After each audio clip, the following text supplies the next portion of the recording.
शिक्षिका मॅडम, शिक्षक वर्ग आणि माझ्या प्रिय बालमित्रांनो, सर्वप्रथम तुम्हा सर्वांना आषाढी एकादशीच्या खूप शुभेच्छा. विठ्ठल विठ्ठल विठ्ठल, सगळ्या महाराष्ट्राला परिचित असलेला हा गजर. हलक्या हलक्या पावसाला सुरुवात झाली की उभ्या महाराष्ट्राला वेध लागतात ते वारीचे.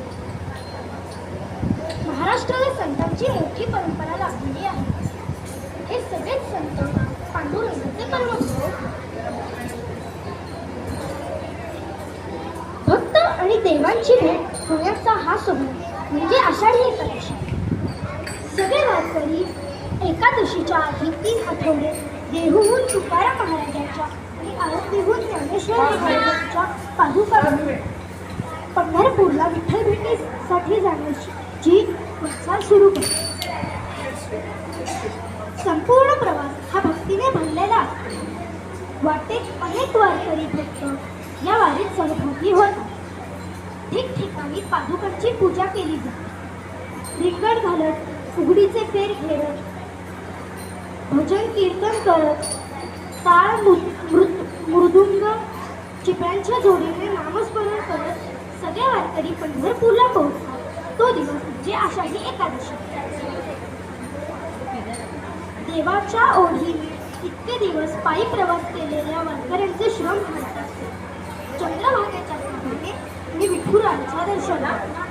आषाढी एकादशीला देवशयनी एकादशी असेही म्हणतात. म्हणजेच आषाढी एकादशीपासून कार्तिकी एकादशीपर्यंत विष्णू योगनिद्रेचा असे मानले जाते. का बरं हाच काळ निवडला असेल विष्णूंच्या योगनिद्रेसाठी?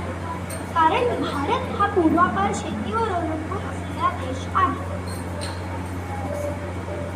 वारी सुरू होण्याच्या काळात सगळे शेतकरी खुरपणी, काढणी व पेरणी अशा शेतीच्या कामातून होतात असतात आणि नवरात्रीत पीक येण्यानंतर त्यांच्याजवळ थोडी उसंत असते. त्यामुळे या काळात ते यात्रा करून घेतात आणि देवालाही धारणेसाठी वेळ देतात. किती विचार करून ठेवला होता आपल्या पूर्वजांनी.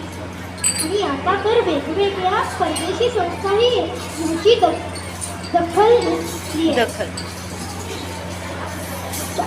जागतिक पातळीवर वारी, भक्ती, सहकार्य, परस्पर विश्वास, प्रेम आणि त्याचे एकूणच समाजावर होणारे परिणाम हे संशोधनाचे विषय आहेत.